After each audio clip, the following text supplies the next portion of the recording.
आवाज हेडक्वार्टर्स और मोतीलाल ओसवाल टावर्स मुंबई से दिन भर live the Modi budget. Modi सरकार के पहले बजट में बाजार में दिखा जबरदस्त उतार चढ़ाव। बजट के पहले भी, बजट के वक्त भी और बजट के बाद भी। कभी लगा कि बजट बहुत अच्छा है, बाजार के लिए पॉजिटिव, मजबूती का माहौल, और उसके बाद मुनाफा वसूली का जबरदस्त दबाव। लोगों को लगा कि शायद फाइन प्रिंट्स में ऐसा कुछ है जो बाजार के लिए अच्छा ना हो। लेकिन अल्टीमेटली क्या ये बजट बाजार के बुल रन को बरकरार रख पाएगा, या फिर अब नए हाइज के पार जाना बाजार के लिए होगा काफी मुश्किल? कैसे समझेगा इस बजट को बाजार और क्या होगा आगे का डायरेक्शन? इस पर हमारा एक खास शो। नमस्कार, मैं हूं अनिल सिंघवी और हमारे साथ जुड़ रहे बाजार के जाने माने दिग्गज, रिलायंस म्यूचुअल फंड के इक्विटी हेड सुनील सिंघानिया। हमारे साथ कार्यक्रम में शामिल होंगे मोतीलाल ओसवाल फाइनेंशियल सर्विसेज के जॉइंट एमडी रामदेव अग्रवाल साहब, IIFL के chairman Nirmal Jain, SBI mutual fund के CIO Navneet Munot, Fortune financials के MD और CEO विक्रम कोटक, और साथ ही बाजार के एक और दिग्गज BSE के मेंबर रमेश दमानी। शुरुआत सुनील आपके साथ करना चाहता हूं। जिस तरह से बाजार में इतना जबरदस्त उतार चढ़ाव होता हुआ दिखा है बजट के दिन, उम्मीद करते हैं कि होगा भी, लेकिन क्या ये कुछ ज़्यादा हो गया? क्या इतने सरल बजट को बाजार को पढ़ने और समझने में वक्त लग गया? एक्चुअली आप देखेंगे तो ये बजट जो था वो प्रीडोमिनेटली पॉलिसी ओरिएंटेड था। तो अगर आप लॉन्गर टर्म देखें तो किसी भी देश को तेज़ी के लिए चाहिए डेमोक्रेसी, जो हमारे यहाँ एकदम है। हमें चाहिए अच्छी पॉलिसीज़। ये बजट पूरा पॉलिसी पे ही कंसंट्रेट किया है। रेगुलेशंस, जहाँ पे भी कन्फ्यूजन था वहाँ ये बजट ने रेगुलेशंस में कन्फ्यूजन दूर करने की चेष्टा की है। अब सिर्फ बता है एग्जीक्यूशन। तो आई थिंक वहाँ बाजार वेट कर रहा है कि कैसे एग्जीक्यूशन हो। जहाँ तक आज का सवाल है, जैसे स्पीच शुरू हुई तो कोई भी मेजर अनाउंसमेंट नहीं हुए। इसके लिए बाजार ने इनिशियल जो था रिएक्शन थोड़ा नेगेटिव रहा, लेकिन जैसे जैसे सब इन्वेस्टरों ने और सब एक्सपर्ट्स ने बजट को पढ़ा तो एटलीस्ट पॉलिसी डायरेक्शन में बजट बहुत अच्छा लग रहा था, और उस हिसाब से आपको बाजार में एक अच्छी तेज़ी दिखाई दी। लेकिन अब जैसे अपने बात कर रहे हैं, थोड़ा यूरोप, थोड़ा US में थोड़ी कंसर्न आ रही है। उसको रहते हुए भी लगता है कि थोड़ा सा रिएक्शन बाजार में आया है। But by and large I think budget was quite good. बिल्कुल। तो ओवरऑल बजट उतना बुरा नहीं, लेकिन कई सारे फैक्टर्स बजट के दिन काम करते हैं और बाजार के उतार चढ़ाव में कंट्रीब्यूट करते हैं। उन पर हम डिटेल में चर्चा करेंगे, लेकिन पहले बजट के प्रोविजंस पर एक बार की फोकस डालते हुए उन पर चर्चा करें। नवनीत, जिस तरह से स्पीच शुरू होते ही वित्त मंत्री ने कहा कि 4.1% का जो वित्तीय घाटे का आंकड़ा है जो पिछले वित्त मंत्री ने सेट किया है, मुश्किल है, लेकिन हम कोशिश करेंगे कि वहां तक पहुंचे। और अगले 3 साल के लिए जो रोड मैप दिया है फिस्कल डेफिसिट का, क्या आप जैसे फंड मैनेजर्स, विदेशी निवेशक इस तरह के आंकड़ों और इस तरह के फिस्कल डिसिप्लिन के जो टारगेट्स वित्त मंत्री ने सेट किए हैं उससे खुश होंगे? नहीं, ज़रूर। आई थिंक मार्केट में एक्सपेक्टेशन नहीं थी, बिकॉज पिछले वर्ष का जो बजट घाटा था उसमें कई खर्चे जो इस साल के लिए डेफर कर दिए गए थे। कई सारी इनकम बुक कर ली गई थी लास्ट ईयर में। RBI ने इंटरिम डिविडेंड दे दिया, बहुत सारी इनकम पहले ही बुक हो गई थी। तो इस बार लग रहा था कि जो ओवरऑल इकोनॉमी की कंडीशन है, टैक्स रेवेन्यूज टारगेट शायद मीट नहीं होंगे। ऑलरेडी जो मई तक के बजट डेफिसिट का घाटा के जो नंबर आए थे उससे लग रहा था कि शायद 4.5% के आसपास होएगा। पर उन्होंने बोला है कि मैं ये चैलेंज लेता हूँ कि अगर पिछली बार 4.1% का बजट घाटा अगर फाइनेंस मिनिस्टर ने प्रोजेक्ट किया है तो हम उसको अचीव करेंगे।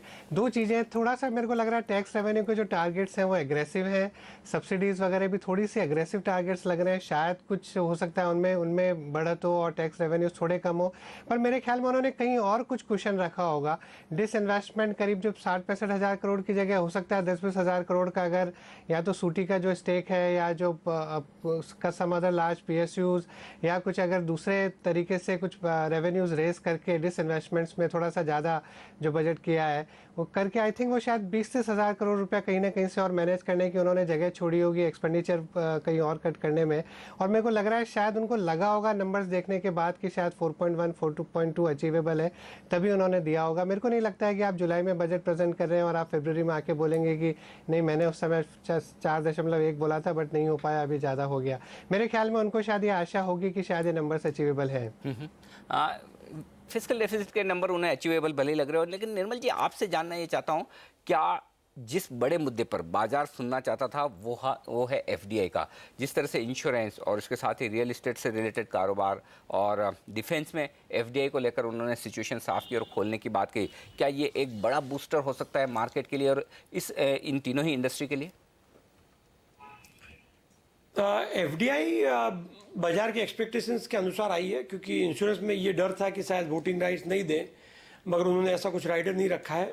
डिफेंस में कुछ लोग 100% एफडीआई एक्सपेक्ट कर रहे थे, मगर वैसा नहीं हुआ। पर उसके अलावा कोई जो एफडीआई की पॉलिसी है बाकी सब सेक्टर्स के बारे में, उस पर कोई स्टेटमेंट नहीं था। मैं समझता हूँ कि बाजार ये जो 45 डेज में अगर देखें तो इससे ज़्यादा कुछ फाइनेंस मिनिस्टर कर नहीं पाते।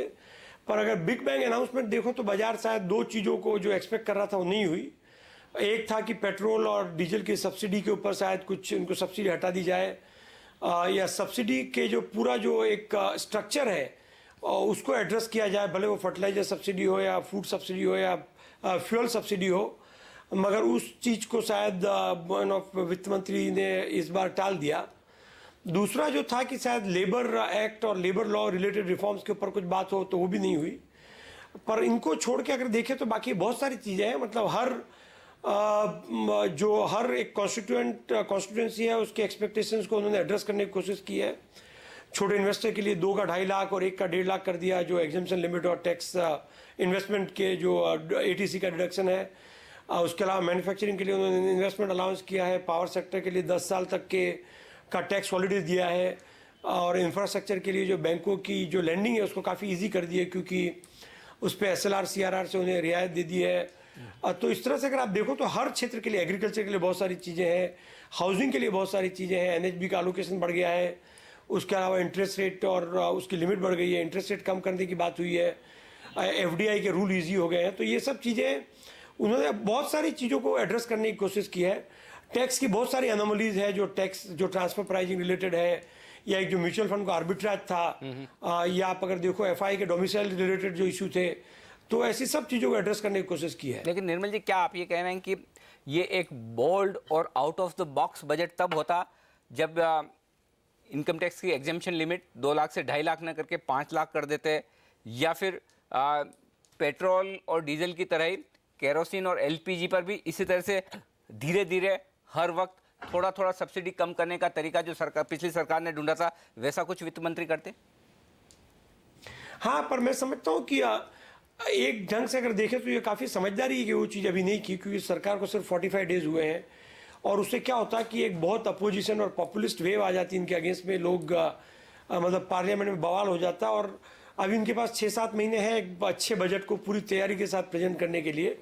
तो उन्होंने इस समय जो इकोनॉमी को ग्रोथ के लिए जो चाहिए था वो देने की पूरी कोशिश की है। जो कुछ कंट्रोवर्शियल मुद्दे हैं सब्सिडी रिलेटेड या लेबर लॉ रिलेटेड, उनको अभी टच नहीं किया कि गवर्नमेंट एक बार जम जाए, उनको कुछ एक पॉजिटिव स्ट्रोक मिले सब जगह से, उसके बाद वो ये जो डिफ़िकल्ट चीज़ें हैं उनको ले। तो वही मेरे ख्याल से प्रूडेंट पॉलिसी होगी, क्योंकि इस समय अगर नई सरकार इन कंट्रोवर्शियल इश्यूज़ को अगर ले तो काफ़ी बवाल मच सकता है। और जो एक साधारण प्रोसेस है एक पॉलिसी का, उसमें रुकावट आ सकती है। तो उसको देखते हुए मैं समझता हूँ कि जो हुआ है वो काफ़ी सही और एक सही दिशा में अभी हुआ है। लेकिन सुनील, जो इन्वेस्टर्स हिंदुस्तान के बाज़ारों में पैसा लगा रहे हैं वो तो विदेशी हैं ज़्यादातर। हमारे यहाँ के लोग तो अब खाली बात करना शुरू कर रहे हैं कि पैसा लगाएं या नहीं। ये बताइए कि क्या ये बजट उन विदेशी निवेशकों के पर्सपेक्टिव के लिहाज से ठीक है? खासतौर से रेट्रोस्पेक्टिव टैक्सेशन पर सरकार ने कहा कि अब हम बदलाव नहीं करेंगे, पीछे वाले जो बदलाव है उन्हें देखेंगे कि उसमें क्या करना है क्या नहीं करना। तो क्या थोड़ी क्लैरिटी मिली है उन्हें? जहाँ तक फॉरेन इन्वेस्टर्स का सवाल है, ये जो फिस्कल डेफिसिट पे जो फोकस किया है फाइनेंस मिनिस्टर ने, वो बहुत पॉजिटिव है। उन्होंने कहा है कि ये 4.1% का टारगेट बहुत बोल्ड है, लेकिन मैं इसे एक्सेप्ट करता हूँ। और आगे भी जो फिस्कल रिस्पॉन्सिबिलिटी पे जो उन्होंने स्ट्रेस किया है, I think from foreign investors, उनको यही सब चाहिए। क्योंकि अगर देश की बैलेंस शीट अगर अच्छी रहेगी तो देश में ग्रोथ पक्का होगा। और अगर फिस्कल डेफिसिट कंट्रोल आती है तो काफ़ी सारी चीज़ें इंक्लूडिंग इंटरेस्ट रेट्स कंट्रोल में आ जाती है। दूसरा, ये बजट एक थोड़ा पॉलिसी अनाउंसमेंट है। हमारे हिसाब से इसके बाद में काफ़ी और अनाउंसमेंट्स होंगे। फाइनेंस मिनिस्टर ने काफ़ी कमिटीज़ की स्थापना की है वो कमेटी अपना अपना काम करेगी। हो सकता है कि सब्सिडी को जो बजट में नहीं इंक्लूड किया है वो सब बाहर करके एक अच्छा लॉन्ग टर्म सॉल्यूशन निकालें। निर्मल ने भी कहा कि इनको सिर्फ 45 दिन हुए हैं, हो सकता है उनको इतना टाइम नहीं मिला कि काफ़ी सारी चीज़ें ये बजट में इंक्लूड कर सकें और वो बजट के बाद next 7 months before the next budget वो करें। तो हमारे हिसाब से ये थोड़ा from a foreign investors definitely बहुत पॉजिटिव है। डोमेस्टिक इन्वेस्टर्स हाँ थोड़े बहुत और चीज़ें कर सकते थे, लेकिन हमारा ये व्यू है कि बजट के बाहर भी इसके प्रावधान है और वहाँ ये आशा की जा सकती है। विक्रम, आपसे सवाल मेरा यही है, क्या लगता है आपको जिस तरह से इन्वेस्टमेंट क्लाइमेट काफ़ी ख़राब है हिंदुस्तान में, ग्रोथ को फिर से ट्रैक पर लाने की कोशिश जो सरकार की हो रही है, जिस तरह से फोकस किया जा रहा है, क्या ये बजट उस दिशा में डायरेक्शन देता है? आई थिंक बजट काफ़ी हद तक उस दिशा में डायरेक्शन दे रहा है, क्योंकि ऐसे जैसे सुनील ने कहा कि 45-50 दिन में आप कोई बड़ा पॉलिसी रोड मैप नहीं बना सकते हो, बट फिर भी उन्होंने काफ़ी कोशिश की है बजट के पहले और बजट के बाद भी, बजट के साथ भी, कि ये पॉलिसी रोड मैप को ले आ जाए। जो सबसे बड़ा पॉइंट आपने बताया, इन्वेस्टमेंट क्लाइमेट जो कंट्री में ख़राब है आज के दिन में, उसमें एक तो आप विदेशी इन्वेस्टर को कैसे ला सकते हो, उसके लिए उन्होंने जो ये FI वाला जो परमानेंट एस्टैब्लिशमेंट वाला जो प्रॉब्लम था वो सॉल्व किया है। FDI इंश्योरेंस और डिफेंस को लाया है, तो पैसे बाहर से भी लाने हैं इनको। प्लस लोकल में भी इन्होंने क्या किया है कि काफ़ी सारे रिजीम इंप्रूव किए हैं, जैसे लॉन्ग टर्म जो SLR लॉन्ग टर्म इंफ्रास्ट्रक्चर पे जो SLR CRR था उसको रिलैक्स किया है। तो आई थिंक काफ़ी सारे पॉइंट्स यहाँ पे आ रहे हैं। Business infrastructure real estate trust बनाने का जो कोशिश किया है बहुत ही अच्छा पॉइंट है। रीट्स को जो उन्होंने वापस डबल टैक्सेशन से हटाया है। तो बहुत सारे अच्छे पॉइंट आई थिंक ये बजट में हैं। प्लस छोटे इन्वेस्टरों को बहुत ध्यान में रखा है। जैसे एक बड़ा इंपॉर्टेंट पॉइंट है KYC is common for all the financial assets, ये बड़ा पॉइंट है। DP for all the financial instruments एक ही जगह पे, जैसे आज मुझे पता है म्यूचुअल फंड होल्डिंग का अलग स्टेटमेंट होता है, इंश्योरेंस का अलग होता है और इक्विटी का अलग होता है। अगर ये सब साथ में लाया जाए तो आई थिंक काफ़ी अच्छा ईजियर माहौल हो सकता है domestic as well as the global इन्वेस्टरों के लिए। रामदेव जी, यहाँ पर आपके पास आना चाहता हूँ। लगातार लोग बातें कर रहे थे कि भाई जब से इलेक्शन का रिजल्ट आया, मोदी सरकार ये काम करेगी, वो काम करेगी, इस तरह का डायरेक्शन देगी, उस पर सबको भरोसा भी था। लेकिन ये समझा जा रहा था कि बजट डायरेक्शन के साथ साथ एग्जीक्यूशन पर काफ़ी हद तक साफ करेगा कि आगे सरकार कैसे बढ़ने वाली है। क्या आपको लगता है उस फ्रंट पर वित्त मंत्री सफल हुए हैं? मुझे लगता है कि वित्त मंत्री साहब ने काफ़ी अच्छा काम किया है और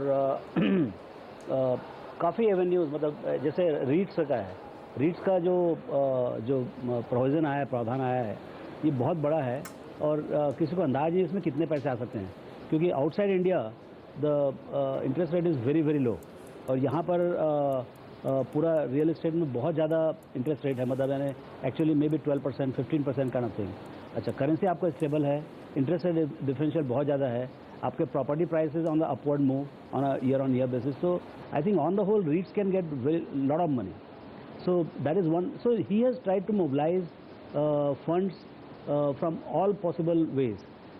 Banks में जैसे banks में infra bond की जो बात की है without SLR CRR, so that can be a, I mean I think you need to put a cap on it कि भाई कितना आप ले सकते हो. So he has opened lot of schemes to collect money, and then he has also forced the corporates to go from debt mutual fund, which is a tax arbitrage, and sitting on the fence and making 2-3% extra. So I think they have forced them to either go to the bond market or probably go to the bank deposit directly, and or take a decision, maybe pay out also. So I think methodically there is a lot of effort to mobilize resources for the infrastructure projects and road sector projects and all the things they want to do. तो हमारे सारे experts एक बात कह रहे हैं कि budget अच्छा है, बुरा नहीं, उम्मीदों के मुताबिक है और वित्त मंत्री ने डायरेक्शन साफ तौर पर सही रास्ते का बताया। लेकिन बजट के बाद जिस तरह की तेजी हुई, आखिर में वो तेजी क्यों खत्म हो गई? फिर से क्यों प्रॉफिट बुकिंग आ गई और बाजार का रिएक्शन बंद होते होते नेगेटिव क्यों हुआ? बाजार बजट को कैसे समझ रहा है, कैसे पढ़ रहा है, आगे का डायरेक्शन क्या रहेगा? इन सब पर चर्चा करेंगे हमारे सारे एक्सपर्ट से। उससे पहले एक छोटा सा ब्रेक। CNBC आवाज हेडक्वार्टर्स और मोतीलाल ओसवाल टावर्स मुंबई से दिन भर लाइव द मोदी बजट। लगभग 800 पॉइंट का उतार चढ़ाव सेंसेक्स में और 250 पॉइंट का उतार चढ़ाव हुआ निफ्टी में। ये तो सिर्फ पॉइंट टू पॉइंट, लेकिन दिन भर में अगर आप देखें तो जबरदस्त उतार चढ़ाव बाजारों में देखने को मिला। बजट के पहले भी, बजट के वक्त भी और बजट के बाद भी। फाइनली बाजार थोड़े नेगेटिव बंद होते हुए दिखे। बजट के प्रोविजंस पर बाजारों ने जबरदस्त क्विक शार्प रिएक्शन दिया। क्यों और इसका आगे के लिए क्या मतलब निकलता है, इन सब पर चर्चा करने के लिए हमारे साथ एक्सपर्ट्स का खास पैनल है। बाजार के सारे दिग्गज हैं हमारे साथ। रिलायंस म्यूचुअल फंड के इक्विटी हेड सुनील सिंघानिया और हमारे साथ हैं मोतीलाल ओसवाल फाइनेंशियल सर्विसेज के जॉइंट एमडी रामदेव अग्रवाल साहब, IIFL के chairman Nirmal Jain ji, SBI mutual fund के CIO नवनीत मनोज जी और साथ ही फॉर्चून फाइनेंशियल्स के MD और CEO विक्रम कोटक हैं हमारे साथ और BSE के मेंबर रमेश दमानी जी भी। आप सबका एक बार फिर से स्वागत है। निर्मल जी, जिस तरह से बाजार ने बजट के बाद जो रिएक्शन दिया वो काफ़ी इंटरेस्टिंग है। एक बार की 400 साढ़े 400 पॉइंट की तेजी और वो पूरी की पूरी तेजी हवा होती दिखी। फाइनली हम नेगेटिव जाकर बंद हुए। बजट समझ में नहीं आया, ज़्यादा समझ में आ गया, या बंद होते होते जो रिएक्शन था वो फाइनल समझ में आया? क्या एग्जैक्टली हुआ क्या आज बाजार में? नहीं, हर बजट में ऐसा ही होता है कि बजट के दिन मार्केट बहुत ही वॉलेटाइल होता है, क्योंकि बजट में जो फाइन प्रिंट होता है उसे समझने के लिए कम से कम आप 24 घंटे का समय तो लेंगे, पर उसी समय जो रिएक्ट करना होता है तो वो थोड़ी अफरा तफरी रहती है और मार्केट हो सकता है कि टेक्निकली थोड़ा ओवरबॉट हो, क्योंकि जैसे रेलवे बजट के दिन जितनी तेज़ी से गिरा उतना उसका कोई कारण नहीं था, बजाय कि टेक्निकली हो सकता है कि मार्केट लिवरेज या ओवरबॉट पोजीशन हो गई हो और काफ़ी एक रफ्तार से काफ़ी बड़ा है, नीचे के लेवल से ऑलमोस्ट 40%, तो थोड़ा करेक्शन आना ज़रूरी है। पर जहाँ तक मैं समझता हूँ कि अंडरलाइंग ट्रेंड जो है वो एक बुल मार्केट का ट्रेंड है और अगर कोई अच्छा करेक्शन हो तो वो इन्वेस्ट करने के लिए, बाय करने के लिए अच्छी अपॉर्चुनिटी होगी। और जहाँ तक वॉलेटिलिटी बजट के दिन, हमेशा हर बजट में शायद इसी तरह की वॉलेटिलिटी देखने को मिलती है। कम से कम पिछले 3-4 बजट में तो ऐसा ही हुआ है, तो उसके ऊपर कोई ज़्यादा मतलब उसका कोई ज़्यादा महत्व नहीं है। तो फाइनली विक्रम, क्या ये ठीक माना जाए कि जिस लेवल पर बाजार जाकर बंद हुए हैं आज, वो फाइनल रिएक्शन है बाजार का कि बजट बाजार के लिए बहुत अच्छा नहीं है और पोजीशंस पहले बहुत ज़्यादा बनी हुई थी, बजट में जाने के पहले लोग ओवरबॉट थे, अच्छा खासा रनअप हो चुका है और उस लिहाज से करेक्शन हुआ है? यार, मैं निर्मल से एग्री रहूँगा कि इस तरह से ये जो वोलेटिलिटी बाजार बजट की होती है, it's part of the game. And अगर आप देखें तो अगस्त से मार्केट्स करीबन 40-45% बढ़े हुए हैं और मिड कैप स्मॉल कैप पे काफ़ी लंबी तेजी हुई है। तो ये एक करेक्शन अच्छा हेल्दी मोड है जहाँ पे आप आपका पोर्टफोलियो रीबैलेंस कर सकते हो। ये अच्छा अपॉर्चुनिटी देता है 15-20 दिन की, जहाँ पे आपको चांस मिलता है जो रह गए उनको खरीदने का। बट एक लॉन्ग टर्म ट्रेंड देखा जाए, अगर आप 3 या 6 महीने से यहाँ से इंडेक्स के लेवल देखो तो हमको ये लग रहा है कि इंडेक्स के लेवल काफ़ी ऊपर रहेंगे यहाँ से। सुनील, आपसे एक रिएक्शन इस चीज़ पर कि क्या बजट के लिए, मार्केट के लिए जो बड़ी इवेंट्स थी निकल चुकी, इलेक्शन का रिजल्ट आ गया, अब बजट भी हो गया और अब फिर से हमें रोज डाउ नेस्डेक देखना है, मॉनसून की चिंता करनी है, इन्फ्लेशन की चिंता करनी है, और वो आज क्लोजिंग में दिख रही थी आपको? मार्केट हरदम नेक्स्ट इवेंट की प्रतीक्षा करता है और नेक्स्ट इवेंट को डिस्काउंट करता है।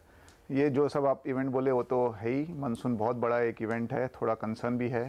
लकीली इंडिया के लिए ऑयल के दाम फिर से थोड़े सॉफ्ट हो गए हैं, लेकिन यूरोप और US से फिर थोड़ी सी चिंता उभर रही है।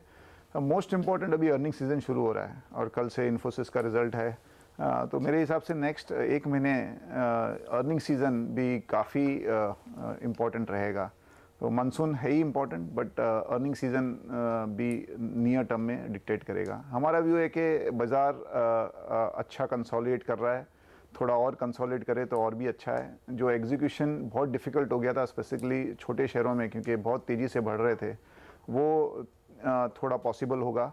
तो लॉन्ग टर्म इन्वेस्टर के लिए मेरे हिसाब से 15-20 दिन जो एक रेंज बाउंड मूवमेंट की आशा रखते हैं, वो बहुत अच्छा एक पीरियड हो सकता है जहाँ पे वो शांति से रिसर्च करके अच्छे स्टॉक खरीद सकें।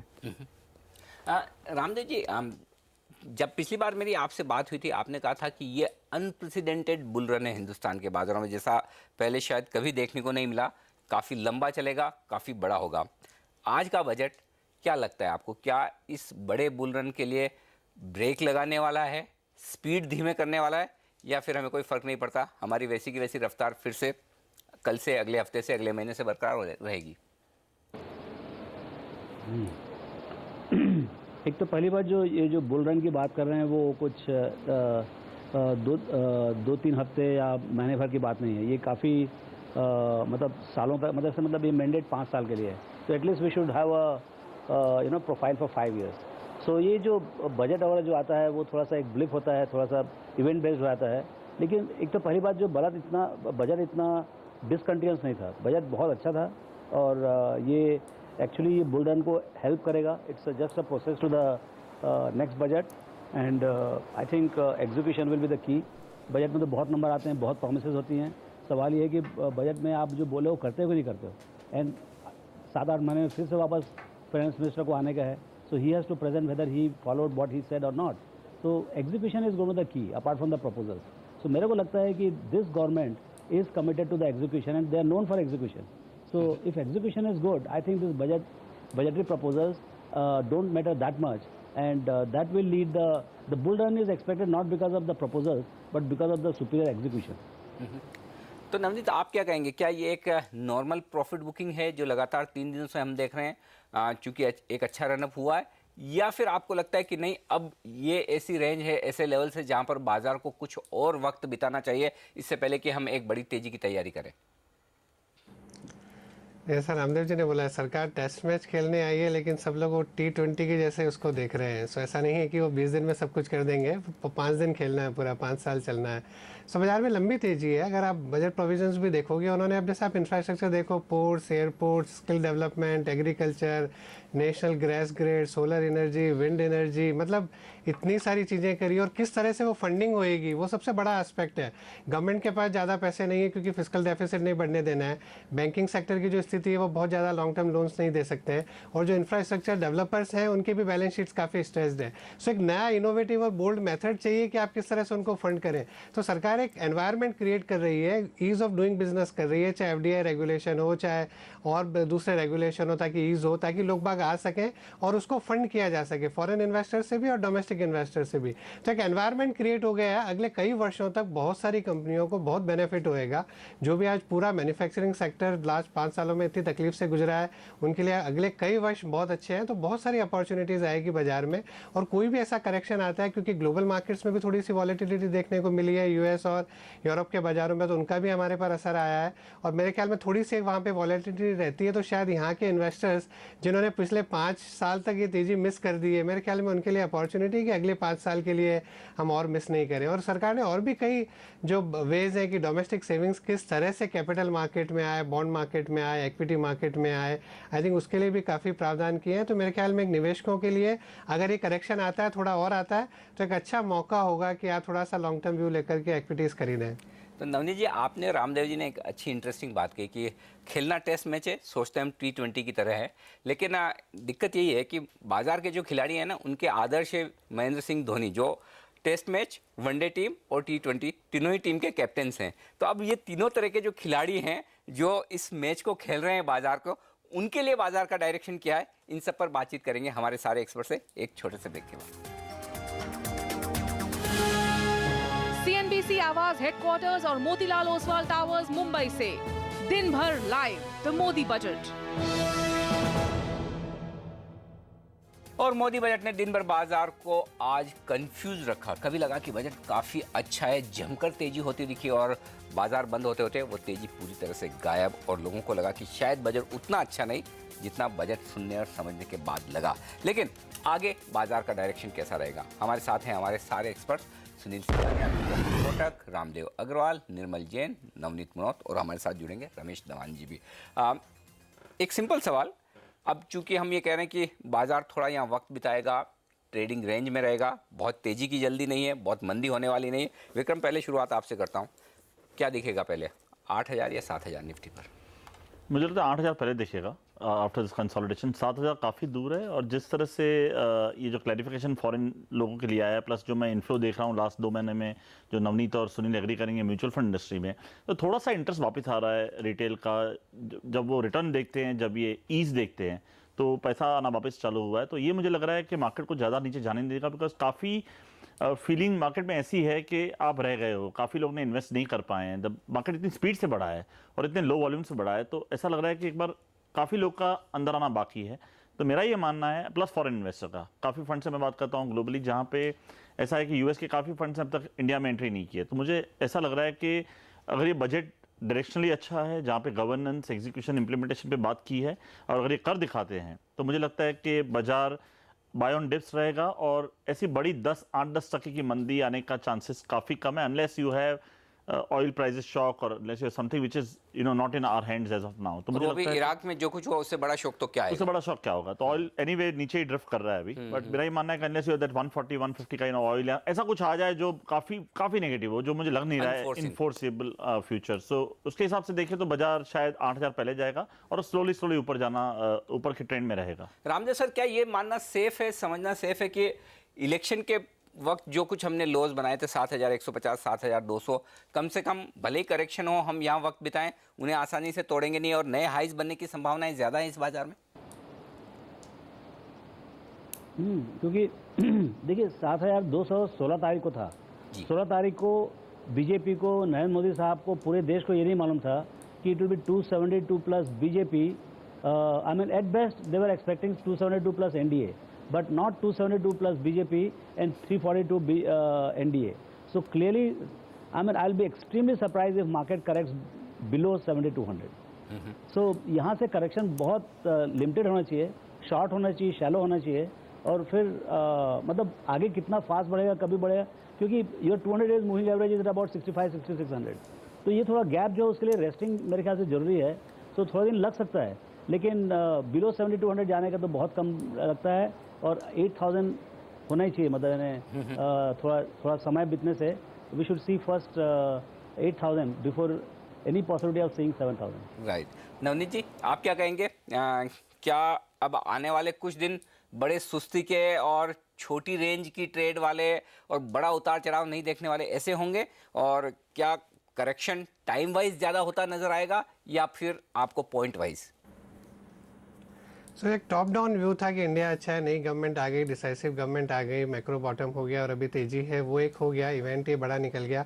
अभी मेरे ख्याल में स्टॉक पिकिंग पे फोकस चला जाएगा कि शायद मार्केट इंडेक्स लेवल पे बहुत ज़्यादा ऊपर नीचे नहीं दिखे, बट इंडिविजुअली स्टॉक्स में आपको बहुत अपॉर्चुनिटी है। सब जैसे अर्निंग सीजन आएगा या आगे और किसको ज़्यादा फ़ायदा होता है बजट प्रोविजन से या जो गवर्नमेंट के अनाउंसमेंट्स आते हैं, उस पर ध्यान चला जाएगा।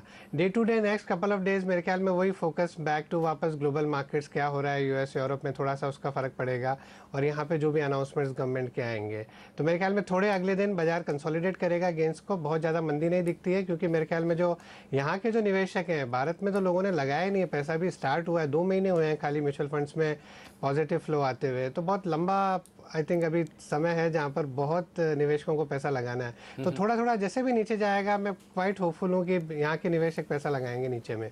निर्मल जी, आपके लिए रेंज थोड़ी सी छोटी करूंगा, चूंकि रामदेव जी कह रहे हैं कि 7150 7200 जो कि हमने 16 मई को इलेक्शन के दिन लॉस देखे थे, उसके नीचे जाने की संभावना कम है, तो यहाँ से पहले 7200 है या पहले 8000 है? दोनों में से बैट लेनी है तो यहाँ से फिर 8000 पहले होना चाहिए, 7200 से पहले। पर मैं समझता हूँ मार्केट आप इंडाइसेस से अलावा एक जो अगर mid cap small cap participate करेंगे तो बहुत ब्रॉडर रैली होगी, जो आपको इंडाइसेस में इतनी नहीं दिखेगी, मगर मार्केट हज और अपॉर्चुनिटी देखते रहेगा, नए नए पॉलिसी अनाउंसमेंट आएंगे, वो भी ट्रिगर होंगे।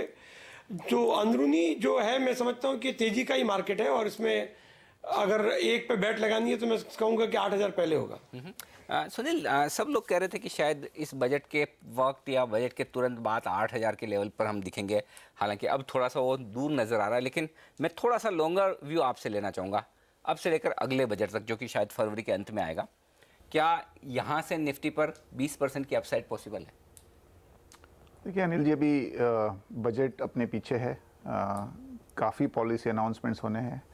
हमारे हर मिनिस्टर, फाइनेंस मिनिस्टर नहीं बट दूसरे मिनिस्टरों ने सब ने अपना अपना रोड मैप दिया है। गडकरी जी ने अपना रोड मैप दिया है, रेलवे मिनिस्टर ने अपना रेलवे मिनिस्ट्री का रोड मैप दिया है। तो काफ़ी हद तक हर मिनिस्टर अपनी अपनी मिनिस्ट्री में एकदम जुटा हुआ है। अब यहाँ से ट्रिगर क्या है, मोदी जी अभी ब्रिक्स समिट में जाएंगे, वहाँ ऑब्वियसली कुछ अनाउंसमेंट्स होगी। उसके बाद में जापान जाएंगे, वहाँ डेफिनेटली कुछ बड़ी बड़ी अनाउंसमेंट्स की आशा है।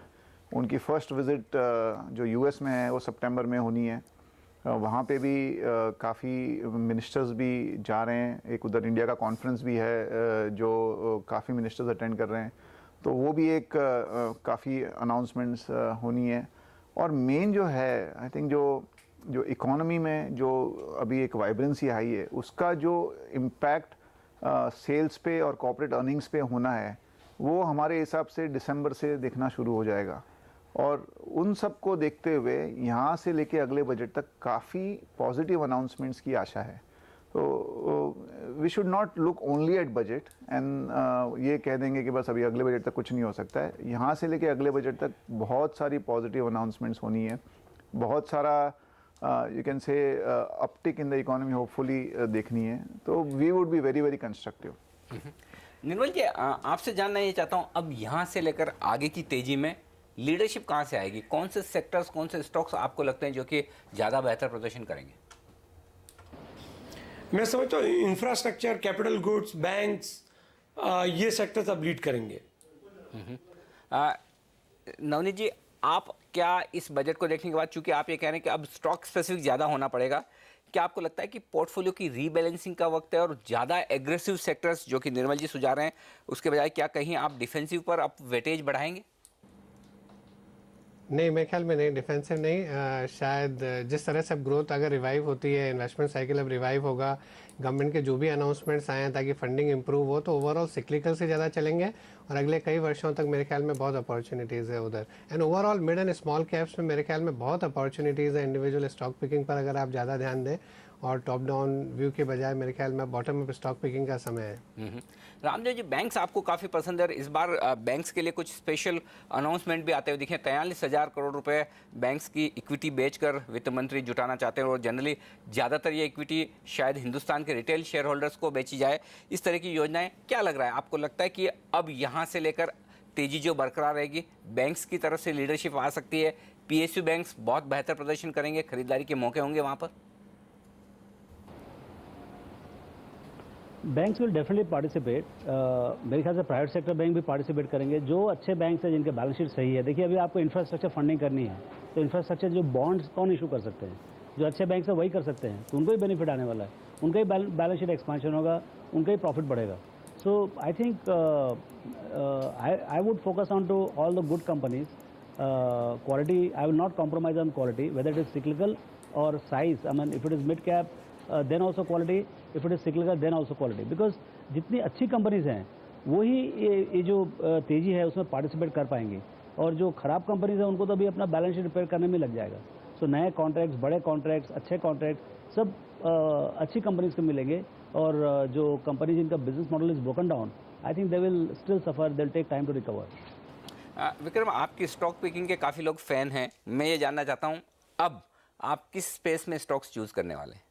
मेरा मानना यही है कि जो सिक्लिकल्स हैं वहीं चलेंगे। उसमें स्पेसिफिकली जो आज जो बजट में जो अनाउंसमेंट्स आई हैं, पर्टिकुलरली नए पोर्ट्स बिल्ड करने हैं, नए metro rail corridor road corridor build करने हैं अदर देन दिल्ली मुंबई, ये काफ़ी पॉजिटिव अनाउंसमेंट्स हैं। रिट का जो अनाउंसमेंट आया जहाँ पे काफ़ी पैसा रिलीज़ होगा और वो पैसा फिर से प्रोजेक्ट में जाएगा। तो सीमेंट सेक्टर है, जैसे इंफ्रास्ट्रक्चर सेक्टर है, कैपिटल गुड्स है, यहाँ पे बहुत ज़्यादा पैसा बनने की उम्मीद है। क्योंकि क्या हुआ है, सब लोग ने कैपेसिटी बना कर रखी हुई है, काफ़ी लिवरेज बैलेंस शीट्स हैं, तो एक बार अनलिवरेज हो, कैपेसिटी यूटिलाइजेशन हो, तो ये सीधा बेनिफिट जो है कंपनियों की बॉटम लाइन में जा सकता है। तो मुझे ये मानना है कि जो ओल्ड इकोनॉमी स्टॉक्स हैं, सीमेंट, इंफ्रा और कैपिटल गुड्स, जिसमें काफ़ी ज़्यादा तेज़ी की आवश्यकता है इन अगले 2-3 सालों में। सुनील, क्या आपके भी पोर्टफोलियो में वजन इन्हीं शेयरों का, इन्हीं सेक्टर्स का ज़्यादा रहेगा? कहीं किसी तरह के कोई बदलाव की ज़रूरत नहीं है? नहीं, मोटा मोटी तो ये बजट के पहले भी बहुत ऑब्वियस था कि थोड़ा बहुत एडिशनल वेटेज जो डोमेस्टिक इकोनॉमी है उस पर दिया जाए। बट इसके पहले नवनीत ने भी और निर्मल ने भी ये टच किया। I think stock specific is the place where we have to concentrate, और लास्ट 2-3 महीने में उसने दिखाया भी है कि स्टॉक स्पेसिफिक्स आउट परफॉर्म कर रहे हैं बाज़ार को। हमारे हिसाब से आगे भी स्टॉक स्पेसिफिक्स ही वर्क करेंगे, but definitely you have to be overweight on the domestic oriented sectors. बिल्कुल। बाजार के दिग्गज एक और हमारे साथ हैं अब BSE के मेंबर रमेश दमानी जी भी। दमानी जी, स्वागत है आपका CNBC आवाज़ पर। क्या कहेंगे ओवरऑल बाजार के लिए एक अच्छा संतुलित डायरेक्शन देने वाला बजट? भाई देखिए, जो मेरी धारणा थी एक बिग बैंग बजट हो वो तो नहीं था, बट बाजार में कोई खराबी भी नहीं है, बजट में कोई खराबी भी नहीं थी। सो आई थिंक जो मार्केट जो रफ्तार में चल रहा था ऊंचाई की तरफ, वो चलता रहेगा। उसमें न कोई मेरे पास बहुत नेगेटिव बोलने के बारे में, न कोई बिग बैंग चीज बताने के बारे में कि देखिए बिग बैंग रिफॉर्म हो चुका है। So I think market will continue on its course which has been upside. तो साफ तौर पर ये बजट एकदम संतुलित है, न बहुत ज़्यादा अच्छा न बहुत ज़्यादा बुरा, जैसी उम्मीदें थी शायद वैसा ही बजट आया। और यही वजह कि जनरली अदरवाइज बजट के दिन आप मार्केट को 3-4-5% ऊपर या नीचे बंद होते ही देखते हैं। आज 3-4-5% की अपसाइड डाउन साइड तो हुई, लेकिन बंद हम काफ़ी फ्लैट होते हुए दिखे। ऐसे में लेंगे एक छोटा सा ब्रेक के बाद हम फिर से लौटेंगे। हमारे सारे एक्सपर्ट्स हमारे साथ हैं, आप भी बने रहिए। CNBC आवाज हेडक्वार्टर्स और मोतीलाल ओसवाल टावर्स मुंबई से दिन भर live the Modi budget. Modi सरकार का पहला बजट और इस बजट में लगभग हर तरह के लोगों को खुश करने की कोशिश, लेकिन बाजार कंफ्यूज। खुश हुआ और उसके बाद एक अच्छा खासा करेक्शन ऊपरी स्तरों से। लेकिन आगे बाजार का डायरेक्शन कैसा रहेगा? हमारे साथ हमारे एक्सपर्ट्स का पूरा पैनल है। सुनील सिंघानिया जी, विक्रम कोटक, साथ ही नवनीत मुनोत, रामदेव अग्रवाल साहब, निर्मल जैन और साथ ही रमेश दमानी जी। दमानी जी, चूंकि आप ये कह रहे थे कि ये बजट ऐसा भी नहीं जिसे आप ये कहें कि बिग बैंग बजट है और ऐसा भी नहीं कि कुछ निराश हो, तो जाहिर सी बात है कि जब बाजार कुछ एक्सपेक्टेशन के साथ एक अच्छी तेजी के साथ इस बजट में गया, क्या आपको लगता है कि जो कुछ भी थोड़ी निराशा आज दिख रही है वो टेम्परेरी है, बहुत बड़ा करेक्शन यहाँ से नहीं होने वाला? और क्या आपको लगता है कि महीने 2 महीने में फिर से हम निफ्टी पर 8,000 या उसके बियॉन्ड के लेवल जो बजट के आसपास बात कर रहे थे वो देखने को मिल सकते हैं?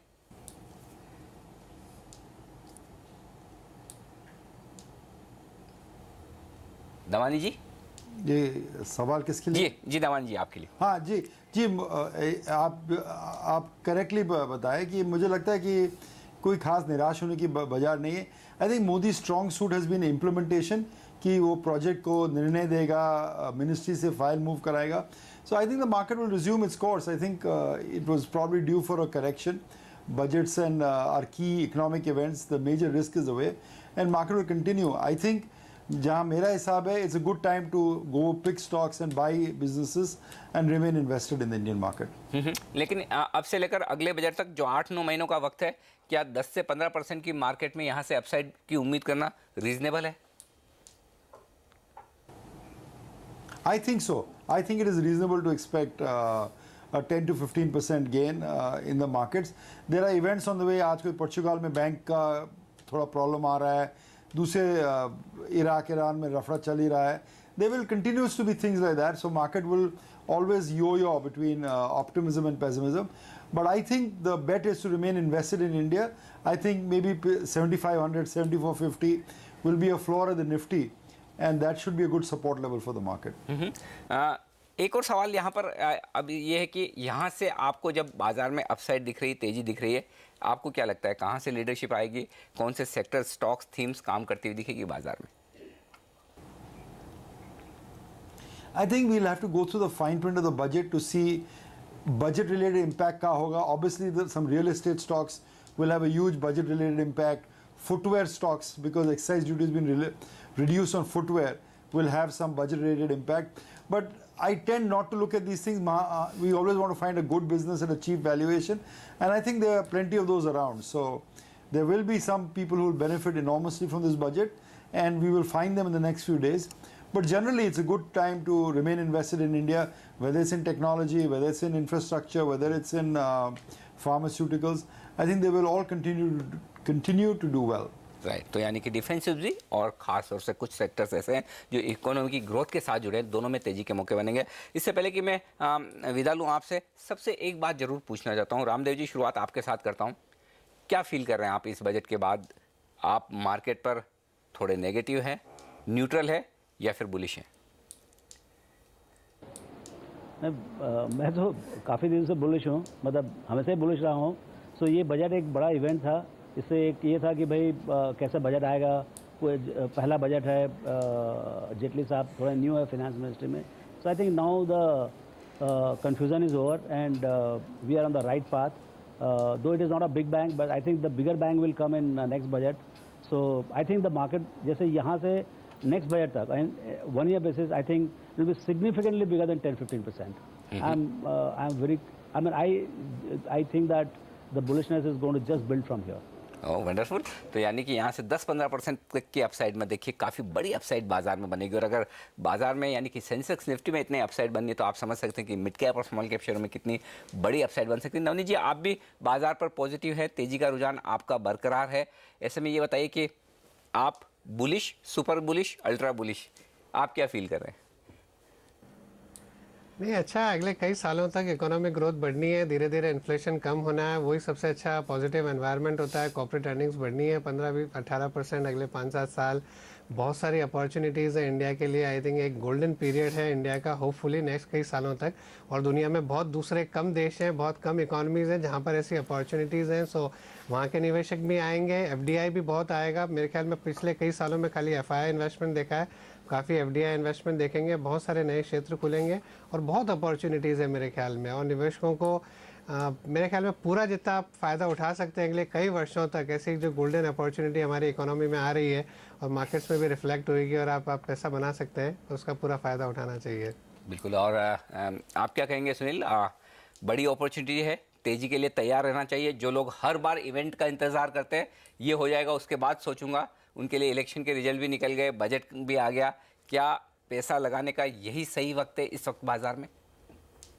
कोई भी देश में जब तक ग्रोथ होता है तब तक हर समय एक अच्छा समय है पैसा लगाने के लिए। एक बड़ा इवेंट बाहर हो गया है, आगे छोटे छोटे इवेंट आते रहेंगे। आई थिंक इन्वेस्टर को ये देखना है कि हमारे एक बहुत अच्छी अभी सरकार है, बहुत डिसिसिव मैंडेट है, सरकार ने काफ़ी वादे किए हैं, उनका ट्रैक रिकॉर्ड भी अच्छा है। जो हमें मैक्रो इकोनॉमिक के जो कंसर्न्स थे वो भी अभी धीरे धीरे छटते नज़र आते हैं। मैंने पहले भी कहा थोड़ा हमें लग चाहिए, थोड़ा मानसून रिवाइव हो जाए। ऑयल के भाव गिरने शुरू हो ही गए हैं, तो एक निवेशक के लिए जो भी एक रेसिपी चाहिए वो पूरी तैयार है। अगले 3-4-5 साल equity should be the best asset class. Vikram, चूंकि आपके लिए ज़रूरी नहीं है, आप चूंकि फंड मैनेजर नहीं है कि आपको पोर्टफोलियो अलोकेशन करना ही पड़ेगी, इतना डेट में रखूंगा, इतना इक्विटी या म्यूचुअल फंड या फिक्स इनकम या फिर रियल इस्टेट में। 100 में से 100 रुपये इक्विटी में डालने का वक्त है। आई थिंक असेट एलोकेशन बड़ा ज़रूरी पॉइंट होता है अनिल, बट मैं ऐसे नहीं बोलूँगा 100 में से 100 डालना चाहिए। हर आदमी को अपना एलोकेशन अपनी रिस्क प्रोफाइल के हिसाब से करना चाहिए। मेरा समरी यही है कि ये बजट ने एग्जीक्यूशन, गवर्नेंस और इंक्लूसिविटी पर फोकस किया है। अगर 3 साल का टारगेट फिस्कल डेफिसिट का 3% है और ग्रोथ का टारगेट 8% है, तो ये मार्केट को कोई ऊपर जाने से रोक ही नहीं सकता है।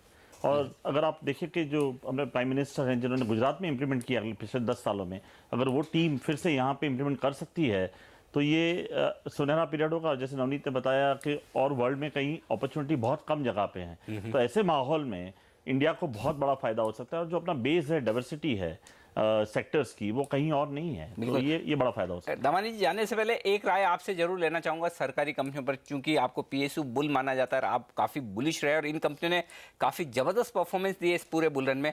क्या लगता है सरकारी कंपनियां अब भी बाजार की तेजी को लीड करती रहेंगी? यहां से इस बजट से और ज्यादा तेजी का डायरेक्शन मिलता है इन कंपनियों के लिए? थोड़ा एक मिक्स बैग रहेगा, because some of them will be up for disinvestment. That means the price will be capped at least until they're disinvested. So you'll have to be more selective. A lot of construction activity is going on, so that will benefit a set of PSUs. A lot of defense will go on, so that will benefit a set of PSUs. So I would pick and choose. I think it's not that I would say all PSUs are good at this point, but somewhere where the thrust is in terms of construction, in terms of defense, I would certainly look at those PSUs. बिल्कुल। तो एक साफ तौर पर जो jury निकल कर आ रही है हमारे सारे एक्सपर्ट्स की तरफ से, वो ये कह रहे हैं कि आप बाजार के मूवमेंट को मत देखिए, चाहे वो बजट के 2 दिन के पहले का हो या फिर बजट के दिन का। थोड़े बहुत ऊपर नीचे तो बाजार होते रहेंगे, लेकिन ये जो करेक्शन दिख रहा है, ये जो कंसोलिडेशन हो रहा है, ये आपको सही मौका दे रहा है बाजार में फिर से पैसा लगाने का। और ये बजट उस डायरेक्शन में एक और बड़ा और सही कदम है सरकार की तरफ से। तेजी का रुझान और बुल रन भारतीय बाजारों में बरकरार रहेगा।